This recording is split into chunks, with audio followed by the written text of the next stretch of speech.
Hi! Hello mga mare! Mainit nga ang panahon ngayon. Ito, gagawa ako ng yelo. Mini ref nga pala itong ginamit ko para sa mga bata na din. At dahil nga mini ref na nga lang din ang refrigerator namin, kaya 4 na piraso lang yung ginawa ko para magkasya. Kasi may iba pang nakalagay dun sa freezer. At dahil nga konti na nga lang yung nakalagay sa freezer, kaya naman naisipan gumawa ng yelo para naman yung mga laman ng tumbler makalamig-lamig man din. Dahil yung mga anak ko mayat maya ang inom. So ito, hindi na sila magbubukas ng ref. Lalagay ko na nga lang dito sa pitchel at lalagay ng yelo, ay dito na lang sila iinom. At dahil nga mahilig din naman kaming magtimpla ng juice, kaya napagawa din naman ako ng yelo. Sayang din naman yung 5 piso para bumili dun sa tindahan. Tapos pinaglalagyan ko na nga rin yung mga tumbler. Kinabukasan ng mga mare, na-schedule nga ako sa paglalaba ko. Kaya naman maaga pa lang sinet up ko na yung mga gagamitin ko. Medyo marami-rami din nga ito, kasama na yung mga kumot at mga bedsheet. At isinama ko na nga rin yung tuwalya.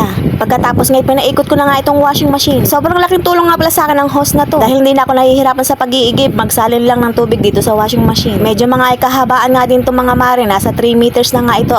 At fast forward na mga mare, natapos na nga yung paglalaba ko at heto't nagsasampay na nga ako dito sa labas. Saktong-sakto nga yung mga sinampay ko dahil tapat na tapat sa init ng araw. Yung mga damit lang ng mga anak ko ay nagpaparami sa labahan namin. Dahil yung mga anak ko walang sawang nagbibihis. Kaya kung hindi pa mauubusan ng damit na isusuotin mga anak ko, hindi pa ako maglalaba. At kung napapanood nyo nga itong mga mare, sign na para maglaba nga kayo. Bandang kinahaponan na nga mga mare, may bumili nga sa akin ng dishwashing liquid tsaka nitong fabric conditioner. Bali nasa 3 piraso nga itong dishwashing liquid at 2 piraso naman itong Fabcon yung binili sa akin. Kaya naman yung ngiti ko, kitang-kita nyo naman. Nasa 200 pesos din kasi ito. Kaya naman ibinili ko na sa tindahan agad-agad ng 1 kilong bigas. Tapos saka agad ako nagsalang para sa panghapunan namin. Malapit na rin kasi dumating si Mr. galing trabaho. Kaya heto't nagluluto na nga ako. Meron pa naman kaming tirang ulam kanina ng tanghali, kaya kanin lang ang niluto ko ngayon. At pagkatapos mga mare, samahan nyo na rin kung magpasingaw ng init dito sa loob ng bahay namin. Winilisan ko muna ang buong kwarto namin, tapos heto't lalampasuhin ko na nga. Ganyan na nga ang routine ko sa tuwing hapon. O siya mga mare, patapos na nga itong video ko at kung hindi ka pa nga nakakapag-follow, mag-follow ka na. At baka naman pwedeng pakiiwanan ng isang heart dyan o isang like. Diyan na nga kayo. Bye-bye! From this, natikwas-tikwas ang buhok. To this, na maayos na at no messy hair. At dahil nga ito kay straight hair comb na super affordable. Maliit lang siya mga mare pero kayang-kaya niyang mag-unat ng buhok. Lalong-lalo na pag may tikwas-tikwas na buhok. Kagandahan nga nito mga mare, rechargeable lang nga siya. Hindi naman siya gaanong kainitan mga mare, hindi katulad ng mga plansya. At kahit saan mga mare, kayang-kaya niyong dalhin to. Lalong-lalo na pag may lakad kayo. Dahil easy to handle. Kahit na maliit pa yung bag niyo mga mare, kasyang-kasya to. So heto na nga mga mare, hindi na nga natin patatagalin. Tingnan niyo naman mga mare yung buhok ko, curly siya at tikwas-tikwas. Kaya madalas ko na lang itinatali itong buhok ko dahil sobrang messy. Pero heto na't ginamit ko na nga yung straight hair comb. Napaka-smooth nga lang siyang gamitin mga mare, parang nga lang siyang suklay. Kaibahan nga lang ay nag-iinit to pero hindi naman siya masyadong mainit at yakang-yakan natin lang to. Nasa 30 minutes nga pala ako nagsuklay-suklay ng ganito. Pero medyo nag-i-improve na siya mga mare, oh. Tingnan niyo. Kanina fly away siyang ganyan, oh. Nakaganyan siya. Ngayon, nakapagano na siya, paloob na.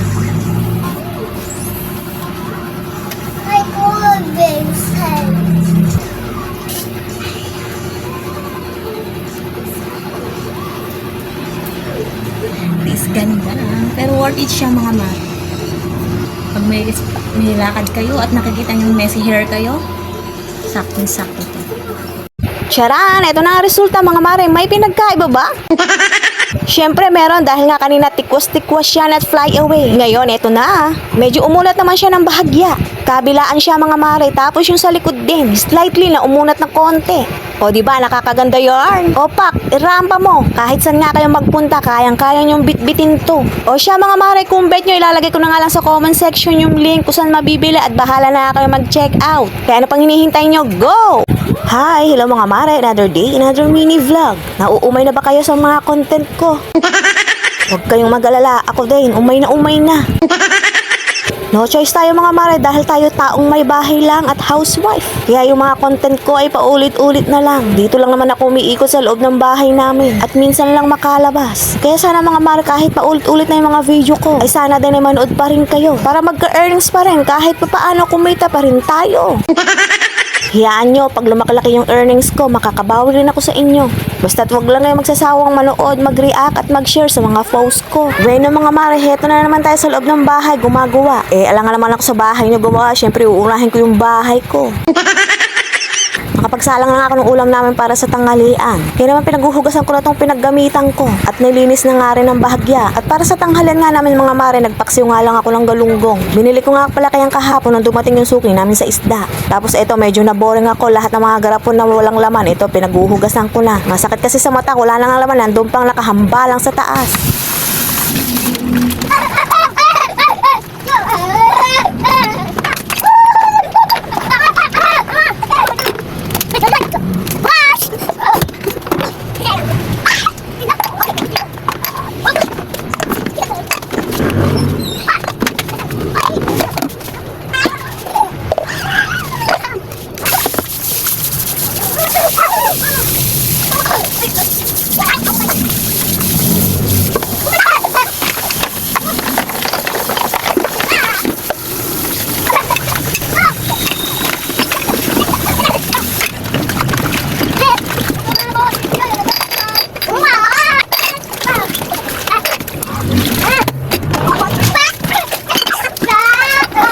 Yan nga ang mga garapon mga mare, ilagayin ko ng mga condiments, saka ng mga seasoning, tapos yung malalaki nga mga mare, ilagayin ng mga gatas ng anak ko. At syempre dahil pecha de peligro na, wala na yung mga laman. Tapos napunta nga ako dito sa loob para magwalis-walis ng bahagya. O siya mga mare, patapos na nga itong video ko at kung hindi ka pa nga nakakapag-follow, mag-follow ka na.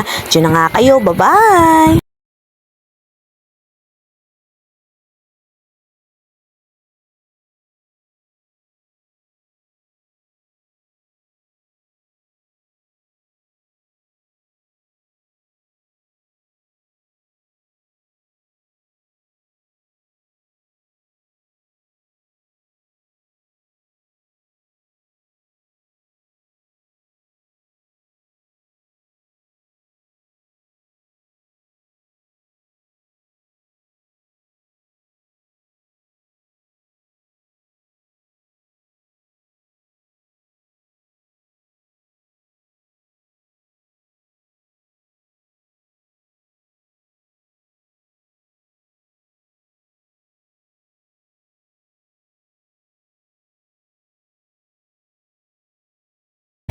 Hi! Hello mga mare! Welcome to my mini vlog! Kaninang umaga nga pala dumaan na naman yung suki namin sa isda. Kaya naman napabili na ako tong halagang 50 tahong. Ang bala kong iluto dito mga mare, itinolang tahong. Pero bukas ko pa nga yung niluluto kaya muna ito nuhugasan ko nga muna at lalag ko na nga sa ref. Tapos napabili nga rin ako ng halagang 50 tuna belly. Tingnan mo, yung 3 peraso na yan, 50 na yan mga mare. Mas masarap kasi yung belly kaya yun na nga pinili ko.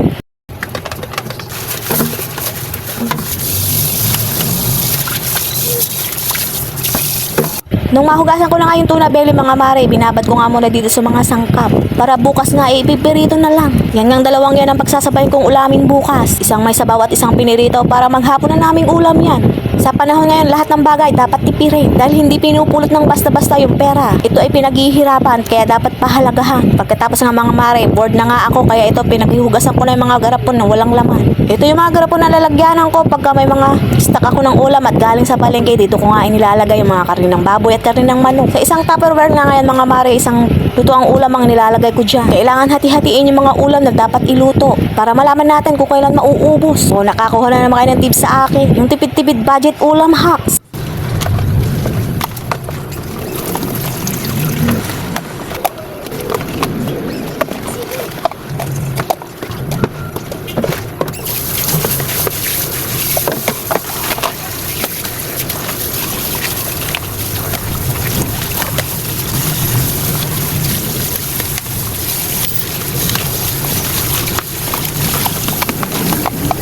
O siya mga mare, patapos na nga itong video ko at kung di pa nga nakakapag-follow, mag-follow ka na. At baka naman pwedeng pakiuwanan ng isang heart dyan o isang like. Diyan na nga kayo. Bye-bye!